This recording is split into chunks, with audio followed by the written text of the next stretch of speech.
Hello and thanks for staying with us. This is Newsa on MYBA TV. I am Oyindamola Carver. First, the headlines.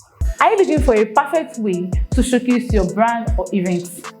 At MYBA LED Screen, we provide high-quality indoor and outdoor LED display solutions that guarantee visibility and impact for churches, political campaigns, weddings, and so on. Let's take a look into it. In a world where visibility is everything, your message deserves to stand out. Blurry screens, poor brightness, and low quality display can keep you far behind. At MYBA LED Screen, we deliver crystal clear visual, high brightness, and premium display solutions that capture attention instantly. Trusted by businesses, events, and brands that want to be seen. Call us today or WhatsApp us on these numbers. Kano delegation visits Sultan, condoles Sokoto over Sardauna's death.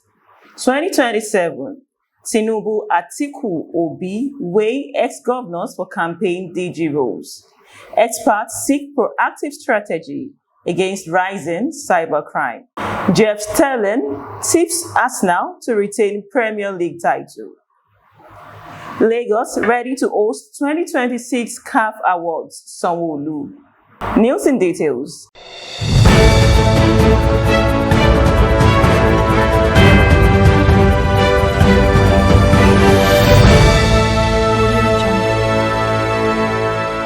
A delegation of the Kano state government has paid a condolence visit to the Sultan of Sokoto, Alhaji Muhammad Sa'ad Abubakar III, and the government and people of Sokoto state over the death of the Sardauna Sokoto Alhaji Abubakar Alhaji.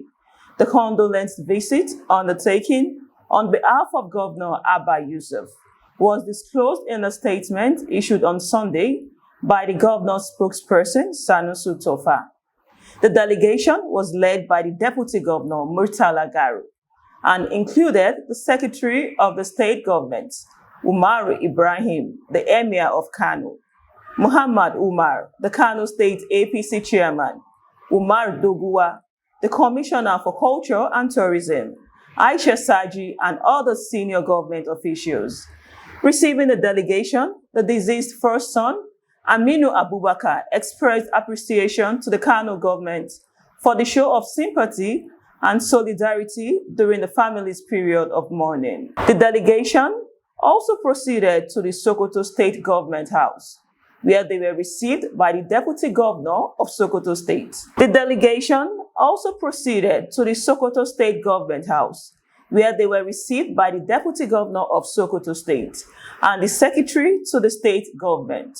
The governor described the late Sardauna Sokoto as a respected elder whose contributions to the Sultanate and Northern Nigeria would continue to be remembered. In another news, Tinubu, Atiku, Obi weigh ex-governors for campaign DG roles. With barely 2 weeks to the official commencement of the presidential campaigns of the 2027 general election, political parties have intensified behind-the-scenes consultations over the composition of the campaign organizations, with former governors emerging as leading contenders to head the campaign structures of the major presidential candidates. Reports revealed that while the ruling All Progressives Congress is weighing the credentials of former Nasarawa State Governor Tanko Al-Makura and Imo State Governor Hope Uzodinma to lead President Bola Ahmed Tinubu's re-election campaign, the African Democratic Congress had settled on former Sokoto State Governor Senator Aminu Tambuwa as the leading contender to direct former Vice President Atiku Abubakar's presidential bid. The Labour Party, the New Nigerian People's Party, the Social Democratic Party, and the Nigerian Democratic Congress have also stepped up consultations over their campaign structures, with officials of the parties confirming that announcements on their campaign directors general and campaign councils would be made before August 19, the date fixed by the Independent National Electoral Commission for the commencement of presidential campaigns. The flurry of consultations reflects the strategic importance political parties attached to the office of Campaign Director General, regarded as one of the most influential positions in any presidential race after the candidate and running mate. Beyond coordinating campaign logistics, the DG is expected to supervise nationwide mobilization, harmonize the activities of campaign councils across the 6 geopolitical zones, manage relationships with political stakeholders, oversee fundraising efforts, coordinate media messaging, and ensure that the candidate's manifesto is effectively communicated to voters. In another news, experts seek proactive strategy against rising cybercrime. Cybersecurity experts are calling for a shift from a largely reactive approach to cybercrime towards preventive strategies aimed at disrupting the social, economic, and psychological factors that drive young people into criminal networks. The cybersecurity specialist, Oluwatobi Ayodele, said tackling youth cybercrime requires interventions that address the conditions that make young people vulnerable to recruitment, including economic hardship, peer pressure, and limited awareness of the long-term consequences of cyber-enabled offenses. Ayodele made the remarks while presenting at the 7th International Cyber Offender Prevention Network Conference held recently.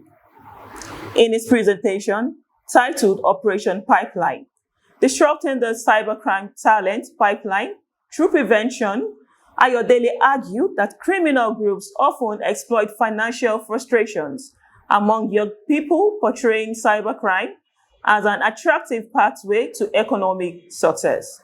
He said prevention efforts must begin before young people become involved in cybercrime by providing credible alternatives through technology education, vocational training, mentorship, and employment opportunities. He said prevention efforts must begin before young people become involved in cybercrime by providing credible alternatives through technology education, vocational training, mentorship, and employment opportunities. He proposed a 4-stage prevention model that includes engaging young people through positive activities, such as technology programs and sports, building psychological resilience and legal awareness, creating economic alternatives through skills development, and transforming participants into community advocates. Now on sports, Jeff Sterling tips Arsenal to retain Premier League title. Sky Sports veteran Jeff Sterling has tipped Arsenal as a team to beat in the race for this season's Premier League title. Sterling believes Mikel Arteta's side head into the campaign as favourites, arguing that their closest rivals have not strengthened enough to overtake them. The Gunners head into the new season on the back of a successful campaign in which they won the Premier League title ahead of the Manchester City and Manchester United. They also reached the UEFA Champions League final before losing to Paris Saint-Germain. Sterling said the challengers are not getting stronger. Wrapping it up, Lagos ready to host 2026 CAF Awards Sanwo-Olu. Lagos State Governor Babajide Sanwo-Olu has assured that the state is ready to host this year's CAF Awards after a 5-man team from the Confederation of African Football inspected the Wole Soyinka Center for Culture and Creative Arts, popularly known as the National Theatre, which is the designated venue for the ceremony. The CAF team arrived in Nigeria last Thursday for an inspection of facilities being put forward by the country to host the organization's 48th Ordinary General Assembly and annual CAF Awards ceremony.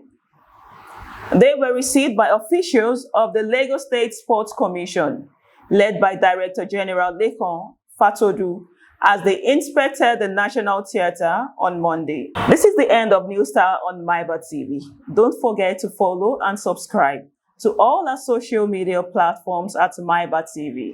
I am Oyindamola Carver. Good afternoon.